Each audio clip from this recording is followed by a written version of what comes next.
The democratic processes are corrupted. The people are ignorant. They've got no idea what's going on or what to do about it, and neither do the economists. And certainly the policymakers in government haven't a clue. And so correcting it is really out of the question. It's going to blow up.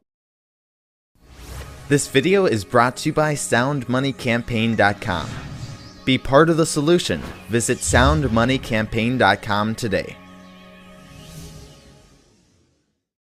Don't miss your chance to join me and 14 of the most influential thought leaders in the world of alternative media as we discuss the elevated threat level to your liberty and what you can do about it at the Liberty Mastermind Symposium in Las Vegas, February 21st and 22nd. Go to libertymastermind.us to register. Hey everyone, this is Elijah Johnson with FinanceAndLiberty.com. And with us today is Dr. Paul Craig Roberts, the Assistant Secretary of the Treasury for Economic Policy during the Reagan administration. Dr. Roberts, thank you so much for joining us today. Pleased to be with you, Elijah. All right, so I was wondering, can you tell us a little bit about your experience as the United States Assistant Secretary of the Treasury for Economic Policy and being a critic of the current system of how our current monetary system is run? Were you a critic back then, and did you face any challenges having to work within the system? Well, Elijah, the challenges were different. We thought they were very large, but not compared to the present day challenges.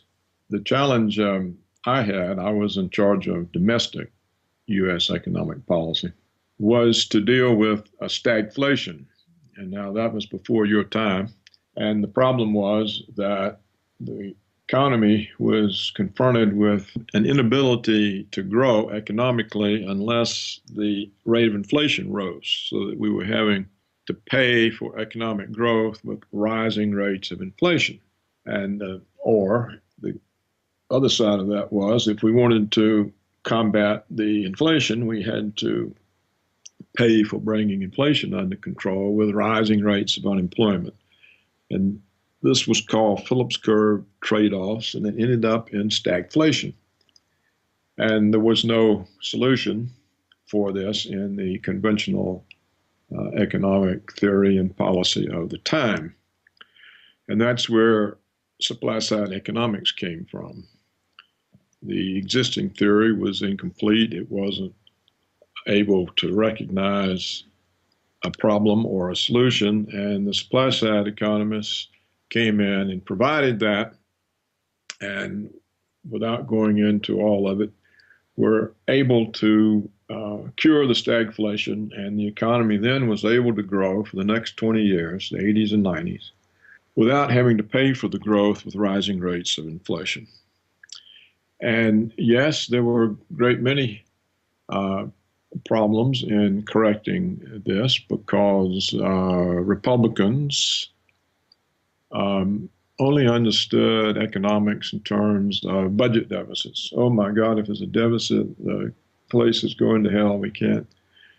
So they were prepared to do anything to avoid a deficit, which meant that there wasn't going to be any policy that could cure the stagflation. Wall Street thought that they weren't able to understand supply-side economics, and they were thinking of it in the traditional Keynesian terms. And they said, well, if you cut the marginal tax rates when inflation's high, consumers will spend more money, and inflation will go even higher. And it'll ruin our stock and bond portfolios, and we'll all go bust. Well, of course, nothing like that happened. But overcoming the Republican reluctance and overcoming Wall Street's opposition, that was a hard job. It was a lot of work. Now, once that was done, the world began to change, because up until that time, the struggles of the U.S. economy, sort of, though nowhere near as serious as the Soviet struggles, were at least seen as struggles. Things weren't all well here either, and so the Soviets weren't that disturbed about their problems because we were having problems. But when the stagflation problem was cured, the Soviets realized that they were at a clear disadvantage in the Cold War competition, and Reagan was able to bring them to negotiate the end of the Cold War. And this was, of course, had all kinds of unimagined consequences, one of which was the Indians, the socialists in India and the communists in China, reassessed their own policies and decided that planning and socialism didn't really work because, look, it had failed in the Soviet Union, but the Americans had rejuvenated capitalism and it was working fine. And so they would get on the winning side, and they opened up their vast, underutilized labor forces to Western capital. And then, so with the Soviet collapse in 1991, it began the demise of first world industrial manufacturing countries because the corporations started moving the production of goods and services that they sold in their home markets offshore in order to take advantage of the much lower prices of labor. And when they were able to drop the labor costs so much, the profits went up and Wall Street was happy, shareholders were happy, and the performance bonuses of the CEOs went sky high, and we began having what is now a very serious inequality in the distribution of income, and also the loss of tax base, jobs, careers. All of that's been moved offshore. What used to be manufacturing jobs for Americans and what used to be professional service jobs such as information technology, software engineering, research, design, these have moved offshore. So there's been no growth in American consumer income for a decade or longer, depends on how you measure it. And the U.S. economy was unable to grow, lacking any growth in consumer income. And so Alan Greenspan, the Federal Reserve, started substituting the growth in consumer debt for the missing growth in consumer income. And we know where that got us, the real estate bubble, the real estate crisis, the derivative bubbles, and the ongoing crisis, the ongoing financial crisis, and the inability of traditional stimulative policies, such as huge budget deficits, fantastic money creation, to move the economy into a growth mode. So the problems today are much more serious because at least in 1980, there were some economists, supply siders, who understood the situation and had a solution. Today, the economic profession hasn't a clue. So I would say the situation today is far worse than what I had to deal with 30 years ago. And exactly, I know you've said that although officially the crisis of '08 ended in 2009, I mean, we're still in an economic crisis and a recession. So, I mean, do you see any way out of this, or is the economy going to get worse, or can we somehow turn this around and the economy could grow again? I don't think it can be turned around. I mean, conceptually, theoretically, you could, but realistically, I don't think it can be done. First of all, because the real situation is not understood. And number two, turning it around would be against the interest of very powerful forces, such as the offshoring transnational corporations. They benefit, at least in the short term. And of course, CEOs are only there in the short term. These are not people who stay at the head of the company for 20 or 30 years.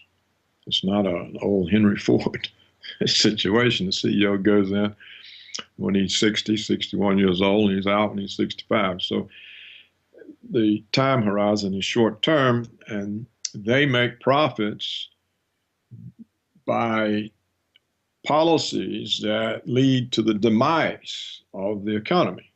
When you move the jobs offshore, as I've already said, you move the tax base offshore, the consumer income offshore, you kill the consumer market, and so on and so on. So, but that benefits the people making the decisions. So I think between the incentives that they face, which is their short-term income, and the general ignorance, especially of the economics profession, the situation can't be turned around. You see, most of them think the real problem is the financial crisis, and of course that is a problem. But The real serious problem is the offshoring problem. The economy is simply so much of it was just moved offshore. Now, how are you going to get it back? Basically, you can't. You can't get it back. So there are some theoretical solutions, but they're not. I don't think you'd be able to put them into effect.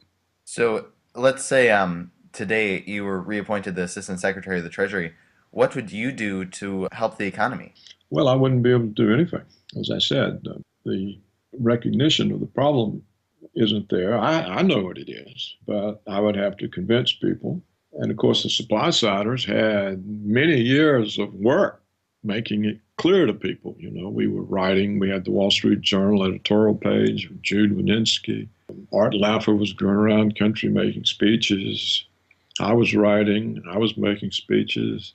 I was in the congressional staff. I was able to make a large number of Democratic senators and even some Republican senators aware of the problem.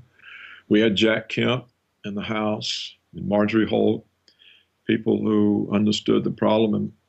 But today there's nothing like that. So I would be there all alone trying to explain things to people, and it would be one voice, and they'd be hearing 10,000 other voices. Now, if I had absolute power and was a dictator, then I think what could be done, assuming you could make it stick, would be to change the way corporations are taxed, tax them on the basis of the geographical location in which they add value to their product. So if they produce at home for their home markets, they would have a low tax rate. But if they produce offshore for the home market, they would have a high tax rate. And so you could use the difference in the tax rate to offset the labor cost advantage of producing offshore. That would bring them home. But by now, since the Chinese have our technology in the factories, we would have to then shield them with tariffs like we did in the old days. Shield our own producers because they've taken the technology and the business know-how and given it to the Chinese. So the Chinese will have everything that our guys would have, plus cheaper labor. So after bringing the corporations home, we would have to put up a tariff wall. And of course, all the free market economists would go berserk, and there would be assassination plans to get rid of Paul Craig Roberts. The other problem would be the wars. We can't afford these wars. They don't do anything for anybody except the profits of a handful of military security complexes. The wars are amazingly expensive. You know, Joseph Stiglitz and Linda Bilmes have concluded that the Iraq war cost a minimum of $3 trillion and that the Afghan war also cost a minimum of $3 trillion. So there's $6 trillion. That's almost half of the growth of the deficit since the 21st century began. You would have to stop the wars. And if you stop the wars, you'd have to close so many of these military bases we have everywhere trying to establish hegemony over the world. And this then would reduce the federal budget deficit, and the Federal Reserve would not have to be creating so many billions of new dollars every year, $1,000 billion a year, to help finance the budget deficit. And so the economic situation will look stabilized to foreigners. They'd be more willing to hold the dollar. The outlook for the dollar as reserve currency would go up. So those are two things that theoretically could be done, but practically I don't think can be done because the interest groups that benefit from what's destroying the economy are too powerful. They're too powerful for a president, certainly too powerful for an assistant treasury secretary. Speaking of the Federal Reserve and just them printing so much money, I mean, you say theoretically it could be done, but practically, I mean, Bernanke has no choice. People say, Bernanke is going crazy printing $85 billion a month, but you're saying he has no choice. Am I right about that? Well, he probably has no choice right now. They didn't have to go down that path, but they've been on it now for what, 3 or 4 years? So once you get on a path like that, you've pumped so much liquidity into the bond market and into the stock market that there are massive bubbles. the bond prices are so high that the real interest rate is negative. That makes no sense to have bonds with negative interest rate when you're hemorrhaging $1 trillion of new debt every year. And the same with the stock market. The money they have pumped into the banks hasn't gone out to consumers in loans, it's gone into the stock market.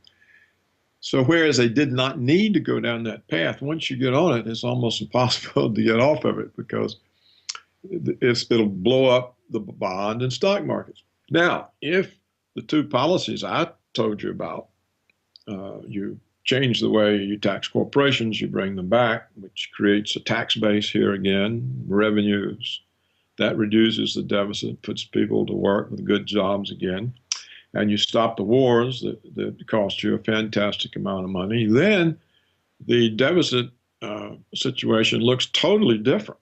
It declines as a massive problem, and therefore Bernanke wouldn't need to be buying the treasury bonds. He might still have to buy the mortgage-backed securities in order to support the balance sheets of the banks too big to fail. The real reason for the Bernanke policy is to support the balance sheet of the banks. The interest rate related derivatives, or the debt related derivatives on the bank's books, are kept high by the purchase of the bonds. So that makes them look solvent when in fact they aren't. And how he would get out of that, I think they would simply have to let the banks fail and reorganize them. So you could get out of this, but the democratic processes are corrupted. The people are ignorant. They've got no idea of what's going on or why, what to do about it, and neither do the economists, or 99% of them. And certainly the policymakers in government haven't a clue. And so correcting it is really out of the question. It's going to blow up. It'll go on until they can't, and then it's going to blow up. And when is that going to be? I don't know. It's gone on longer than I thought possible. I know you recommend a stricter bank regulation and a profound reform of the Federal Reserve System, but it doesn't seem like you see this happening, do you? No, not until there's a major collapse they can't fix by printing more money. You see, this was another unintended consequence of the success of supply-side economics, because when supply-side economics succeeded, it made everyone involved in policy think that, my goodness, if a heavily regulated market economy can work this well, imagine how much better it would work if it wasn't regulated. So let's get rid of all the regulation. So we've had 25 years in the United States, in England, and France of deregulation and privatization.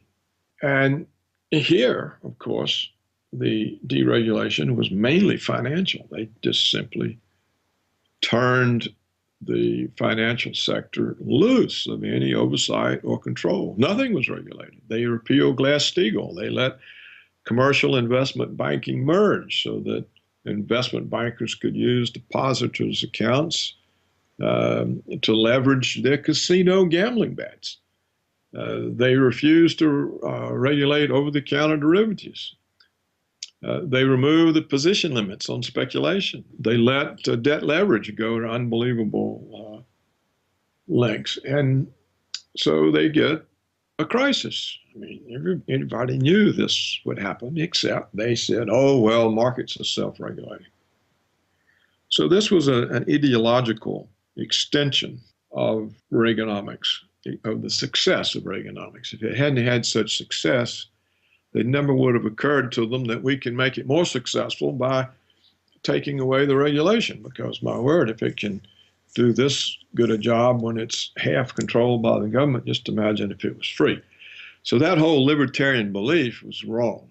It was an ideology. It didn't have any basis in experience and was directly contradicted by the experience of the 20s and 30s.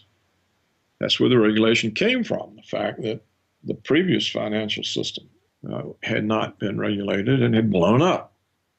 So they put in place these regulations that kept it stable.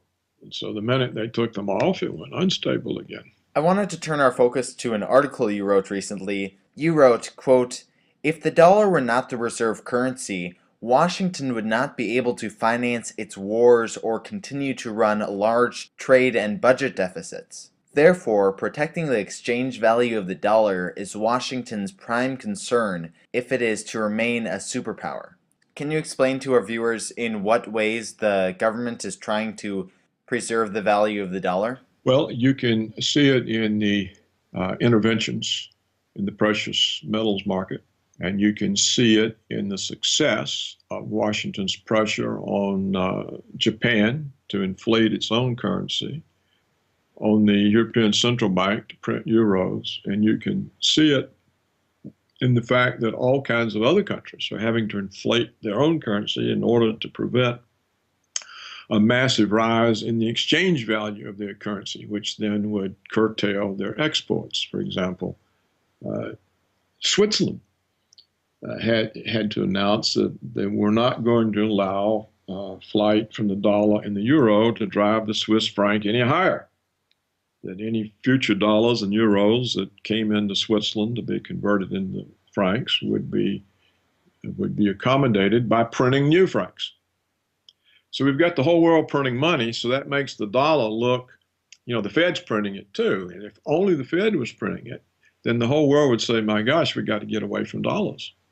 But we've got other large currencies being printed. The Japanese is printed. The euro is printed. And then all these little countries are forced into it. So where can you go? How can you escape the dollar? There's nowhere to go. And the Chinese haven't yet let their currency be that tradable. They still have some restraints and constraints on the ability to acquire their currency. So there was gold and silver. And so what we've seen over the last decade, the price of gold went from something like $270 to $1,900. And so the policymakers in Washington noticed in 2011, look, if the dollar is losing value this rapidly in relation to gold, it's going to occur to people that it's also losing value in relation to other currencies, and the exchange rate will collapse. And when the exchange rate collapses, we lose control over interest rates, and we won't be able to make the banks look solvent or finance the budget deficit, and the whole system will blow up. So we've got to suppress the price of gold and silver. And so for the way they do that, there are two markets for gold and silver. There's the market where people actually take possession of it and take it into their personal possession. And there's the futures market, the paper market, COMEX in New York, where speculators bet on future prices. And there is where the price of gold is set. It's set in the speculative paper market, not in the actual physical market. So the Fed can go in, or have the bullion banks go in, the great big banks that it's bailing out, go in and dump massive numbers of shorts on that market, at COMEX.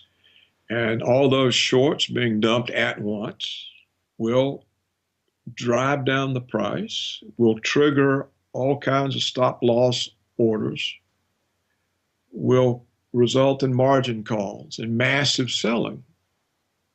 And that then drives down the price.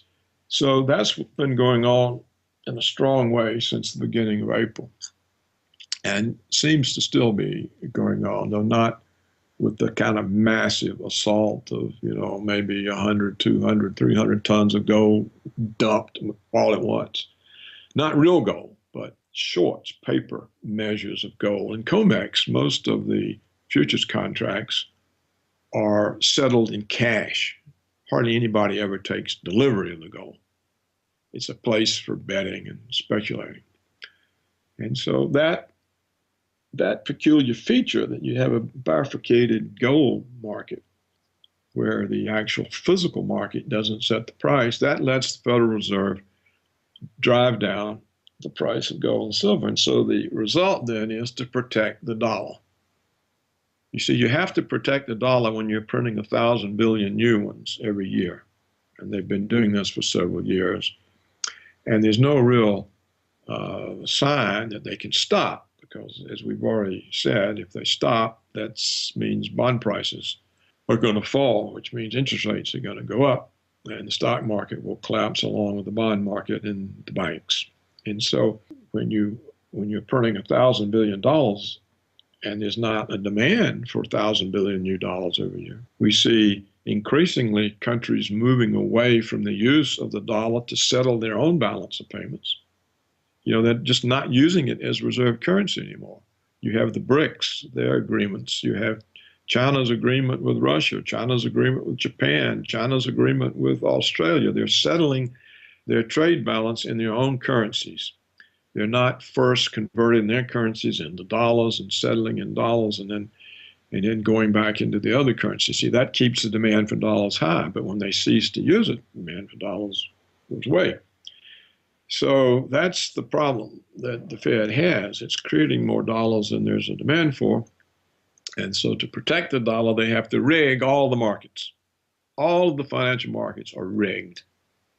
It's not just the interest rate or LIBOR. They're all rigged. And how can you rig all markets forever?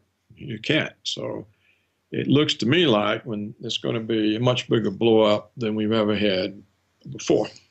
So from what you've said today, it seems like you're thinking that we're headed on the road to basically economic collapse, and there's no real way that we can turn this thing around. So what are some things that people can do now to prepare for what's coming? Because it doesn't seem like there's a really easy way out of this. No, there's not. You don't know what disruptions there might be. You don't know whether there'll be disruptions in energy, in food supplies. You don't know whether the dollar will be hyperinflated. And so it would pay everybody to have some kind of stocks to let them adjust to a new situation in the event that things do go badly wrong. It'd be like an insurance policy. People should have a stock of food. They should have a way to make payment, whether it's things that can be bartered or whether it's gold or silver coins. They should have something, just because if there's a big, massive change and all of a sudden you can't get to the store, or the store can't get food delivered, or there's not anything there, or if people say, well, I don't know what that $100 bill's worth, it's all, inflation is high and I don't want it. And those are about all you can do. You can just try to have a buffer that gives you some time to adjust. Of course, only the very, very rich could have buffers large enough to last them for a lifetime. But ordinary people should have some kind of buffer, just to give them time to survive while the shock that could hit the system is absorbed and new arrangements arise. That's about all I know of that they could do. All right, and before we let you go then, people can find you at paulcraigroberts.org, and I know you're the author of numerous books. Can people find those on your website as well? I think most of them are listed there, and the ones that are in print you can get from Amazon.com or Barnes & Noble or Clarity Press, and I think most of them can be found in the used book shops that market on Amazon. So yes, the books are available if they want to get a clear view of the present economic situation. That's the book that's just come out, The Failure of Laissez-Faire Capitalism and Economic Dissolution of the West. That's out as an ebook and it's now out in print from Clarity Press. All right, Dr. Paul Craig Roberts, thank you so much for joining us today, and I hope we can have you on again soon. Pleased to talk to you, Elijah, and all the best. Go to financeandliberty.com and subscribe for free for more interviews and financial insight.